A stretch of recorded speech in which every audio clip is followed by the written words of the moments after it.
Hello dear students, welcome to সাফল্য academy. Sourav sir YouTube চ্যানেলে প্রত্যেককে স্বাগত জানাচ্ছি।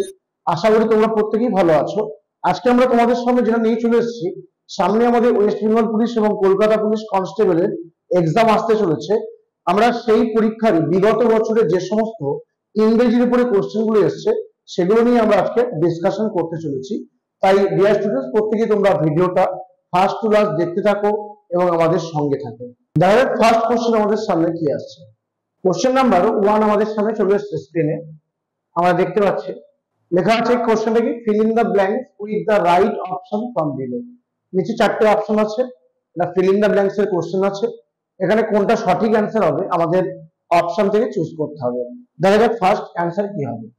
আগে সেন্টেন্সটা পড়ে নিয়ে আমরা কি বলছি, বলছে হি ড্যাশ হচ্ছে living in Delhi for 10 years when I went there। অর্থাৎ তিনি দিল্লিতে 10 বছর ধরে বসবাস করছেন এবং যখন আমি গেছিলাম সেখানে ছিলাম, সেখান থেকে তারপর থেকে 10 বছর ধরে তিনি বসবাস করছেন। তাহলে তার বসবাসটা 10 বছর ধরে চলছে। আর বসবাস শুরু হয়েছে 10 বছর আগে, এখনো করছে, ভবিষ্যতে করবে, তাই তো? অর্থাৎ কোনো অ্যাক্টিভিটি আগে শুরু হয়েছে, বর্তমানে চলছে, ভবিষ্যতেও চলবে, এরকম বোঝালে আমরা কি করি, প্রেজেন্ট পারফেক্ট কন্টিনিউয়াস টেন্স বা past perfect continuous tense use করি। এখন প্রেজেন্ট পারফেক্ট কন্টিনিউয়াস টেন্সের নিয়ম কি? প্রথমে সাবজেক্ট বসবে, তারপরে আমাদের হ্যাজ বিন অথবা হ্যাভ বিন বসবে, তারপরে ভার্বের সঙ্গে আইএনজি যুক্ত হবে, লাস্টে বসবে অবজেক্ট। ঠিক আছে? আর যদি প্রেজেন্ট পারফেক্ট কন্টিনিউয়াস টেন্স না হয়, পাস্ট পারফেক্ট কন্টিনিউয়াস টেন্স হবে, সেক্ষেত্রে ফার্স্টে সাবজেক্ট বসবে, এরপরে বসবে হ্যাড বিন, তারপরে ভার্বের সঙ্গে আইএনজি যুক্ত হবে, আর লাস্টে বসবে অবজেক্ট। ঠিক আছে? আমরা দেখি এই দুটোর মধ্যে একটা অপশন থাকবে। দেখো এখানে কোথাও অপশনে হ্যাজ বিন বা হ্যাভ বিন দিয়ে কোথাও অপশন নেই। এখানে কি লেখা আছে, হ্যাড বিন দিয়ে আছে, তবে এখানে হ্যাড বিন আছে। তাহলে এখানে কি হয়েছে, past perfect continuous tense use করা হয়েছে। তাহলে অ্যানসার কি হবে, he had been living in Delhi for 10 years when I went there। তাহলে অ্যানসার আসছে কি, সঠিক answer he had been living in Delhi for 10 years when I went there। So option C is the correct answer. চলো পরবর্তী question আমরা চলে যাই। Question number 2। Question number 2, the antonym. Antonym মানে বিপরীত শব্দ জানতে চেয়েছে। Of absurd. অ্যাবসার্ড এর বিপরীত শব্দ কি হবে? অ্যাবসার্ড কথার মানে হচ্ছে খামখেয়ালি হতে পারে, বা বাংলায় আমরা বলি অযৌক্তিক, ইললজিক্যাল যাকে বলে, বা ইররেশনাল। ঠিক আছে? আমরা এটা বলি ইররেশনাল। ইররেশনাল মিন্স হচ্ছে অযৌক্তিক বা খামখেয়ালিপনা বা অদ্ভুত টাইপের, যাকে আমরা বলতে পারি অড, বা লিখতে পারি পিকিউলিয়ার। পিকিউলিয়ার অথবা গ্রোটেস্ক, GROTESQUE। তাহলে ইররেশনাল বা অড বা পিকিউলিয়ার বা গ্রোটেস্ক বা ইনসেন। ইনসেনটাও কিন্তু এর সিনোনিম, বাট চেয়েছে কি অ্যান্টোনিম। তাহলে আমাদের অ্যান্সার কি করতে হবে? আমরা দেখিনি অপশনটা আছে স্কারসিটি। স্কারসিটি মানে কি? এটা মানে হচ্ছে অভাব। স্কারসিটি মানে অভাব, যার সিনোনিম লিখে রাখো, ডার্থ, DERTH, অথবা লেখো স্ক্যান্টি, অথবা লেখো ল্যাক অফ, অথবা লেখো বিরেফট অফ, BREFT, বিরেফট অফ। বিরেফট অফ বা ল্যাক অফ বা স্ক্যান্টি বা ডার্থ, যার মানে হচ্ছে স্কারসিটি বা অভাব। অপশন বিতে আছে অ্যাড অন। অ্যাড অন মানে কি? সাজানো। সাজানোকে আমরা ইংলিশে বলতে পারি টু ডেকোরেট। টু ডেকোরেট মানে সাজানো। আর ইনসেন সম্পর্কে বললাম, insane is the synonymous word of absurd. যদি অ্যাবসার্ড এর সিনোনিম জানতে চাইতো তখন অ্যান্সার করতাম ইনসেন। তাহলে একটা অপশন আমাদের জন্য পড়ে থাকছে ইররেশনাল, তার উল্টো কি হবে? রেশনাল। তাহলে option C is the correct answer. Question number 2, option C, rational মানে হচ্ছে যৌক্তিক। Option C is the correct answer. যেখানে যাক পরবর্তী কোশ্চেন আমাদের স্ক্রিনে কি আসছে। নেক্সট কোশ্চেন, কোশ্চেন নাম্বার 3, 3 নম্বর কোশ্চেন। এগুলো সবই হচ্ছে previous year question, West Bengal police এবং কলকাতা পুলিশ। তাই কি বলছে, change the voice. Voice change করতে দিয়েছে। ব্র্যাকেট লেখা আছে অ্যাক্টিভ অথবা প্যাসিভ। অর্থাৎ তোমাকে পরীক্ষায় অ্যাক্টিভ ভয়েসে কোনো কোশ্চেন দিতে পারে, প্যাসিভে তোমাকে কনভার্ট করতে হতে পারে, অথবা প্যাসিভে দিলে অ্যাক্টিভে কনভার্ট করতে হতে পারে। ঠিক আছে? চলো আমার সেন্টেন্সটা দেখে নিই। কি বলছে, পিপল ওয়ান্স বিলিভ, মানুষজন একসময় বিশ্বাস করতো যে the sun was a god, সূর্য নাকি ভগবান, এটা মানুষজন বিশ্বাস করতো। তাহলে এরকম ধরনের সেন্টেন্স থাকলে কি করতে হবে, যখনই লোকজন বিশ্বাস করতো বলছে, তখন ঘুরিয়ে তুমি বলবে এটা বিশ্বাস করা হয় যে। তাহলে এটা বিশ্বাস করা হয় যে মানে কি, ফার্স্টে ইট দিয়ে শুরু হবে। দেখো এখানে যেহেতু বিলিভড লেখা আছে, পাস্ট টেন্সে আছে, তাহলে আমার প্যাসিভ ভয়েসে পাস্ট টেন্সের বি ভার্ব বসবে, অর্থাৎ ওয়াজ বা ওয়্যার বসবে। তাহলে এখানে দেখো কি হবে, it was once believed, it was once believed that the sun was a god, option C is the correct. যখনই পিপল দিয়ে কোনো কিছু লেখা থাকবে ভয়েস চেঞ্জের ক্ষেত্রে, তখনই শুরু হবে ইট দিয়ে। আর এখানে টেন্সটা যেহেতু পাস্ট টেন্স আছে, তাই এখানে বিভাগটাও পাস্ট টেন্সে বসেছে, ঠিক আছে। যদি প্রেজেন্ট টেন্স থাকতো তখন আমরা অপশন ডিটা চিন্তা ভাবনা করতাম। তো option C is the correct answer. ঠিক আছে, আশা করি তোমরা বুঝতে পেরেছো। পরবর্তী কোশ্চেন, কোশ্চেন নাম্বার 4 আমাদের সামনে কি আসছে, দেখো কি বলছে, বলছে কল দ্য ফার্স্ট উইটনেস, প্রথম যিনি সাক্ষী তাকে ডাকতে বলছে, কে বলছে, জাজ বলছে। দেখো ন্যারেশন চেঞ্জের কোশ্চেন, ন্যারেশন চেঞ্জ করতে গেলে আমাদের যে জিনিসগুলো আগে মাথায় রাখতে হবে, প্রথমে দেখতে হবে এখানে দুটো অংশ আছে, একটা হচ্ছে ইনভার্টেড কমার মধ্যে একটা অংশ, আর ইনভার্টেড কমার বাইরের অংশ। ইনভার্টেড কমার মধ্যে যে অংশটা আছে এটাকে আমরা বলি রিপোর্টেড স্পিচ, এটাকে আমরা কি বলি, রিপোর্টেড স্পিচ। আর ইনভার্টেড কমার বাইরে ভার্ব দেখতে পাচ্ছি, সেড লেখা আছে, এটাকে আমরা কি বলি, রিপোর্টিং ভার্ব, এটাকে আমরা বলছি রিপোর্টিং ভার্ব। ঠিক আছে, তাহলে ইনভার্টেড কমার বাইরে যে ভার্বটা আছে তাকে আমরা বলছি রিপোর্টিং ভার্ব, ইনভার্টেড কমার মধ্যে অংশটাকে আমরা কি বলছি, রিপোর্টেড স্পিচ।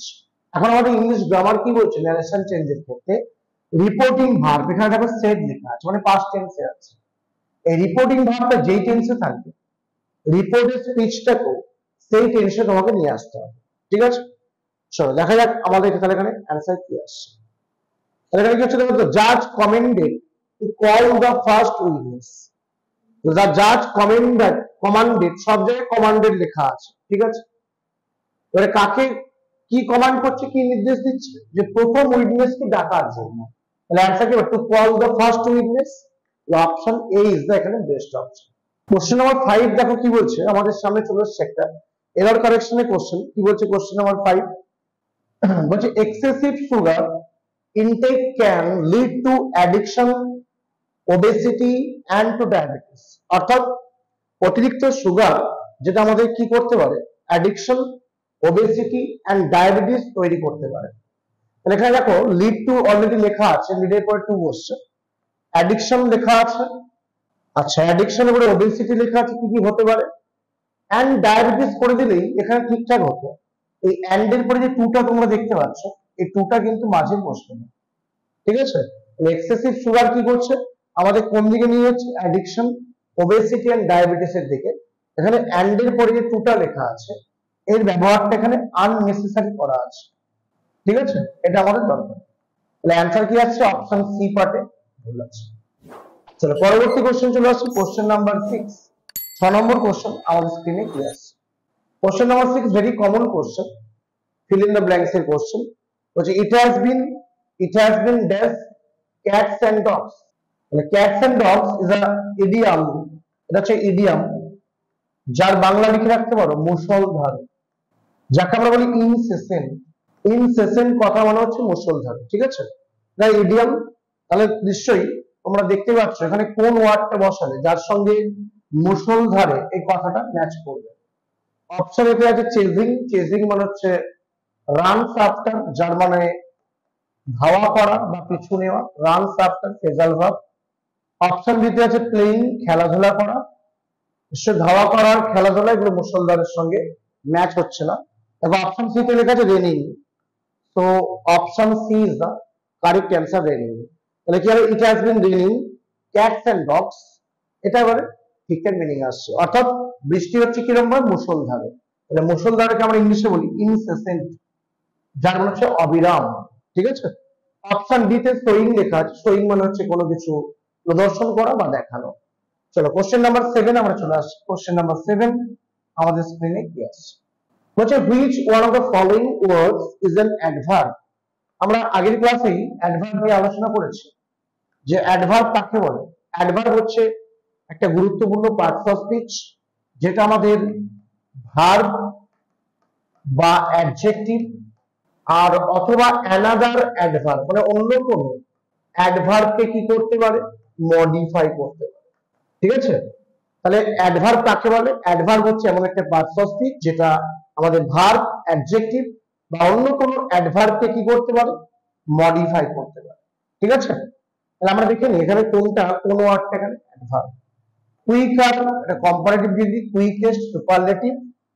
এখানে কুইকলি লেখা আছে, নরমালি অ্যাডভার্ব গুলোর শেষে এলওয়াই থাকে, মানে কুইক থেকে সে quickly, option C quickly, obviously এটা একটা অ্যাডভার্ব। আর নান অফ দা অ্যাবাভ তো হবে না, যখন আমরা অপশন এ বি সি তে খুঁজে পাবো না তখনই নান অফ দা অ্যাবাভটা করবো। ঠিক আছে, option C quickly is the correct answer. পরবর্তী কোশ্চেন চলে আসছে, কোশ্চেন নাম্বার 8। 8 নম্বর কোশ্চেন আমাদের স্ক্রিনে কি আছে, বলছে which one of the following is not among the parts of speech. তাহলে আমরা জানি দেয়ার আর 8 kind of parts of speech: noun, pronoun, adjective, verb, adverb, preposition, conjunction, interjection. এই 8টা পার্টস অফ স্পিচ আছে, তার মধ্যে বলেছে কোনটা নয়। তখন নাউন এখানে আছে, তাহলে নাউন অ্যান্সার হবে না। প্রোনাউন আছে, হবে না। অপশন সি প্রিপোজিশন আছে, হবে না। তাহলে একমাত্র interrogation mark, this is not the part of speech. ঠিক আছে, ইন্টারোগেশন মার্কস হলে প্রশ্নবোধক বাক্য বলছে। তাহলে এখানে অ্যান্সার চলে আসছে option D is the correct answer. এটা পার্টস অফ স্পিচের মধ্যে পড়ছে না। এই সবই আমাদের ডাব্লিউপি এবং কেপি বিগত বছরের প্রশ্ন। তোমরা ভিডিওটা দেখতে থাকো, আশা করি তোমাদের হেল্প হবে যে কিরকম ধরনের পরীক্ষায় প্রশ্ন আসতে চলেছে। কোশ্চেন নাম্বার 9 কি বলছে দেখি, যে which one of the following adjectives is used to most suitably describe extreme poverty। আর এক্সট্রিম পভার্টি, চরম দারিদ্রতার ক্ষেত্রে আমরা কোন অ্যাডজেক্টিভটা এখানে ইউজ করব? অপশন এ আছে tremendously, option B tragic, option D pitiable, আর অপশন ডি এখানে বানানটা হবে abject, A B J E C T. তাহলে এখানে অ্যান্সার সঠিক কি হবে? এক্সট্রিম পভার্টি যার সিনোনিমাস বা কোন অ্যাডজেক্টিভের মাধ্যমে এক্সট্রিম পভার্টিকে নির্দেশ করছে, অবভিয়াসলি অ্যান্সার হবে অপশন সি অ্যাবজেক্ট। অ্যাবজেক্ট মানে চরম দারিদ্রতা, আর পিটিয়েবল কথা মানে হচ্ছে লিখে রাখো মিজারেবল, মানে শোচনীয়, মিজারেবল বা পিটিয়েবল, অথবা লিখে রাখতে পারো হরেন্ডাস, এইচ ও ডবল আর ই এন ডি ও এস। হরেন্ডাস বা মিজারেবল বা পিটিয়েবল, যার মানে হচ্ছে শোচনীয় বা দুর্বিষহ অবস্থা। এখানে সবচেয়ে বেস্ট অ্যান্সার হবে অ্যাবজেক্ট, বানানটা হবে A B J E C T, যার মানে হচ্ছে এক্সট্রিম পভার্টি। যেখানে পরবর্তী question, question number 10, and this is the last question. Question number 10 কি বলছে, choose the correct spelling from among the following. এখানে 4টে ওয়ার্ড দিয়েছে, কোন ওয়ার্ডটা সবচেয়ে বেস্ট স্পেলিং? ডেটেরিয়েশন, ডেটেরিয়েরেট, ডেটেরিয়েশন, ডেটেরিয়েটিং। এখানে অ্যান্সার হবে deteriorate, option B is the correct answer. Deteriorate মানে হচ্ছে লিখে রাখো অবক্ষয়, এর মানে লিখে রাখো অবক্ষয় বা অবনতি, যাকে আমরা বলি ডেটেরিয়েরেট। অপশন বি এর বানানটা এখানে ঠিক আছে। ঠিক আছে, এ প্রসঙ্গে আমি বলি স্টুডেন্টদের যে কারেক্ট স্পেলিং এর জন্য আলাদা করে গ্রামার বই ফলো করার দরকার নেই। তোমরা যদি রেগুলার বেসিসে ডেইলি ইংলিশ পেপারগুলো, নিউজ পেপারগুলো ফলো করো, সেক্ষেত্রে তোমাদের অনেকটাই হেল্প হবে। প্লাস বাড়িতে তোমাদের যে গ্রামার বই আছে প্রত্যেকদিন একটু করে দেখতে থাকো, অবভিয়াসলি তোমাদের হেল্প হবে। প্লাস আমাদের ভিডিও যদি তোমাদের ভালো লেগে থাকে তোমরা অবশ্যই চ্যানেলটা সাবস্ক্রাইব করে দিও, লাইক এবং কমেন্ট করতে ভুলবে না। প্রত্যেকে ভালো থাকো, প্রত্যেকে ভিডিওটা দেখার জন্য অসংখ্য ধন্যবাদ।